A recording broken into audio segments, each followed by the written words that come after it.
Hey guys, how's it going? Today, I'm going to be featuring the Champagne, the Tier 7 Premium French battleship. Now, the Champagne is definitely one of my favorite Tier 7 French battleships. In fact, I think it might be my favorite, even above the Jean Bart. There's a few reasons why I like the Champagne more than the Jean Bart, and one of them are these accurate 406mm guns.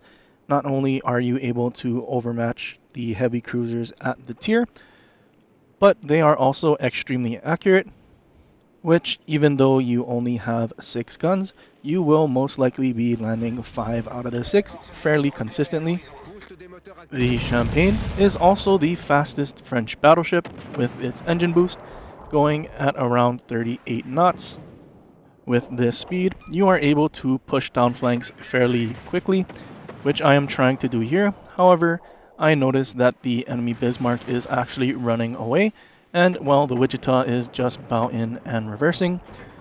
Looking at the map, I can see that our whole middle spawn is actually heading in this direction. So it's time to reposition and make myself a little more useful instead of basically lemming and pushing through Charlie into their spawn. What I want to do is to try and put myself in the middle towards Bravo, and while the Bismarck runs away, I can actually shoot at his broadside if he angles towards my team that is basically charging through this Charlie cap. With engine boost active, repositioning in the Champagne is going to be extremely easy because the ship is so fast. As we push to the middle of the map, one of our friendly cruisers on the other side do end up getting death struck, and well, we can see in front of us a Prince Heinrich is charging through Bravo, and our friendly Asashio is also charging towards the Prince Heinrich, which has sonar and excellent secondaries, so I'm expecting our Asashio to basically die. Fortunately, he did just kill off the enemy Akatsuki, which was their second and last destroyer that was alive. And, well, now we don't really have to worry about any destroyers torpedoing us from any sort of angle. The enemy Wichita is still just bow in and reversing and, well, spamming some HE. There's just no reason to push into that because it's basically him kiting around the back of the map and shooting HE, which in a Champagne you will definitely get melted because of the entire hull being covered in 32mm plating. So there's no reason to push into that and then end up being focused by the entire enemy team, as I would be the most forward ship there. Trying to reposition, I do take some pot shots at the enemy Bismarck, and while I start moving towards the middle, also take pot shots at this Wichita, hoping for him to be kiting and continuously turning, and maybe I can catch him and possibly death strike him. When you are in a battleship and you are unspotted, typically, well, here I am spotted, but he is not focusing on me, but you want to make sure that you have a shot and essentially wait for the opportunity to possibly catch a kiting cruiser in his turn, which he does here. However, I do aim a little too high and the shells go over him. If I had aimed a little lower, that lead was pretty much perfect and it could have been definitely a death strike while the Wichita is turning. Unfortunately, he does escape and, well, he has pretty much left our firing range. Now, as we're getting closer to Bravo, we can start seeing a crossfire happening before us. These battleships that are north of Bravo are angling towards the ships at Charlie, and well, we are able to shoot at their broadside. Being unspotted for some time, I do actually have the element of surprise with this enemy Cleveland who just comes around the corner, and with my guns loading, it's a little too late. I take aim, shoot, and I do end up getting one Citadel, unfortunately leaving the Cleveland at 1 bar of HP. Now, I am using frontal fire in this game instead of using something like gyrating drill bits, which would increase the AP damage. The main reason I use frontal fire is so that I can switch to HE as quickly as possible. For the 380mm French guns, typically it's more useful because you can shoot HE at the bow-in heavy cruisers. But for something like a Champagne in this game, I don't think I actually shot HE at all. So maybe using something like gyrating drill bits might have been the better option. because in a situation like that, the Cleveland would have most likely been deathstruck. But then again, the ship speed reduction from Drobits, I probably wouldn't have been able to reposition as quickly, so there is a bit of trade-off there. Anyway, trying to kill off this Prince Heinrich so our teammates on the other side of the island can actually go somewhere else.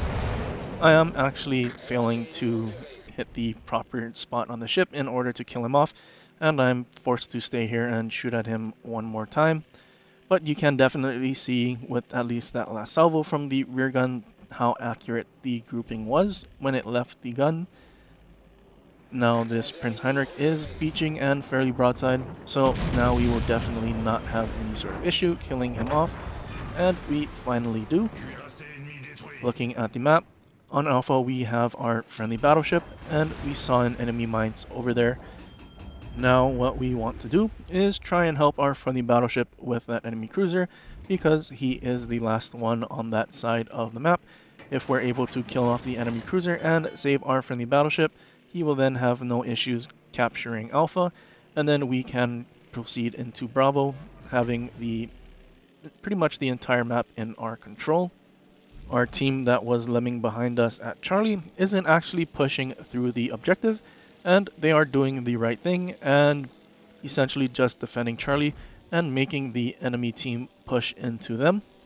This is even better for us because with the enemy team basically being stuck there north of Bravo and Charlie, they will definitely have to choose to angle towards someone, and most likely it will be where most of our team is at, so we will probably have the broadsides to shoot at.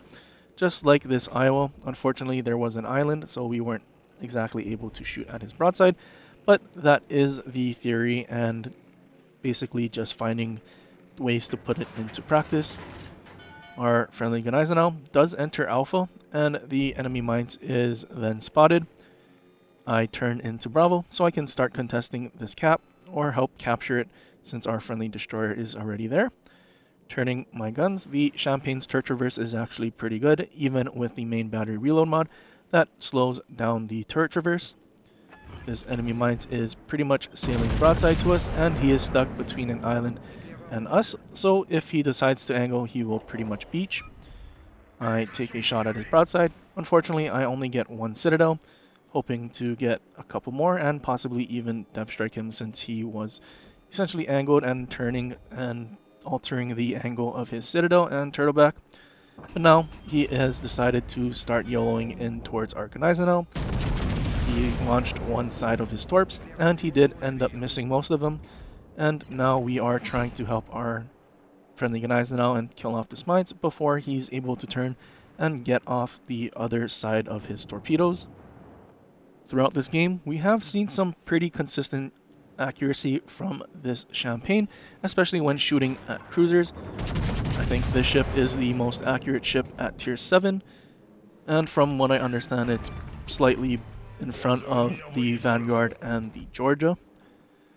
We do end up killing off the enemy mines, and our friendly battleship is still alive at Alpha. And if we look at the map, the enemy team has decided to start pushing into Charlie, and we do have the broadsides of the enemy cruisers, and well, this Iowa who is trying to push back out towards the flank. With those enemy cruisers behind islands, I decide to target this enemy Iowa who is turning and broadside. Our salvo at him with just our front guns, we get 3 out of 3 hits with 1 Citadel. This destroyer parking in front of me, not really sure why he's just parked there. Honk my horn, he gets it and does start reversing. Unfortunately, I'm not actually able to get off my back turrets because of this, but now all we really need to do is focus on those cruisers inside the cap because they are also broadside. In hindsight, I probably would have been better off just completely ramming that destroyer out of the way since I was unspotted and we don't really need to worry about any sort of friendly fire ramming damage because that doesn't exist in Warships Legends. This Wichita is pushing forward and, well, he is broadside to us, so he is definitely going to be the target for us to shoot at. There is a small dip in the island, that's where I aim, and the shells are able to clear, and I am able to Citadel the Wichita. But now with both of these cruisers being so low, it is an opportunity for a double strike. Even though we only have 2 turrets, these guns are accurate enough that they can get this done. My guns reload, I shoot my front turret at this Wichita, and I fire my back turret at the enemy Suzuya. My front turrets kill off the enemy Wichita, the Suzuya is extremely low, and I am able to secure a double strike. Now being on 4 kills, we are on the hunt for a Kraken. The last 2 ships are a Bismarck and an Iowa. The Iowa was just spotted on the other side of this island, beaching into one of the islands, so I'm knowing he's going to be pretty much stuck broadside to us. He does get spotted, and he is in fact broadside, so we should have no issues killing off the enemy Iowa. As soon as I get around the corner, I take aim, and fortunately he does not shoot at us while we are fairly broadside trying to get off all of our guns. We land 4 shells, and we do get a Citadel, unfortunately not pretty much killing him off. Now we have to angle in, and I do turn to the left to try and keep myself on his broadside if he does decide to start turning in, which he does in order to dodge the island. I take aim once again, and these guns are just so accurate, I am able to land another Citadel, and I am securing that Kraken. Now all that's left is this enemy Bismarck, who is basically not paying any attention to me, even though I am the closest and he'd rather shoot a ship inside the B cap. Knowing this, now all I have to really do is stay angled and put some shells into his broadside. Unfortunately, 3 out of 3 shell hits, and he is on a sliver of HP, hoping my secondaries can finish him off. Unfortunately, no 6th kill, but we do pick up a Kraken and the win. The Champagne is definitely one of my favorites because of how rewarding it is to understand the map, and if you are able to position yourself well, you can definitely have some monster games in this. 178,000 damage, 3,300 base XP. Definitely a good performance in the ship, and it's also why I enjoy the Republic, although I don't really play tier 8 that much. Going into my commander build, I do have a Sigma build, as I do with all of the battleships that I typically build for accuracy, because Sigma just makes your guns a lot more consistent. Again, I was using frontal fire, which I might have been better off using either Drobits or maybe even Porcupine to basically keep a little more damage. But if there were battleships just sitting bow in, maybe frontal fire would have been a lot more useful in that game. But that's pretty much it for this video. I hope you guys enjoyed. If you did, leave a like and subscribe for more, or leave a comment down below for any other ships you want to see in the future. But until next time, aloha.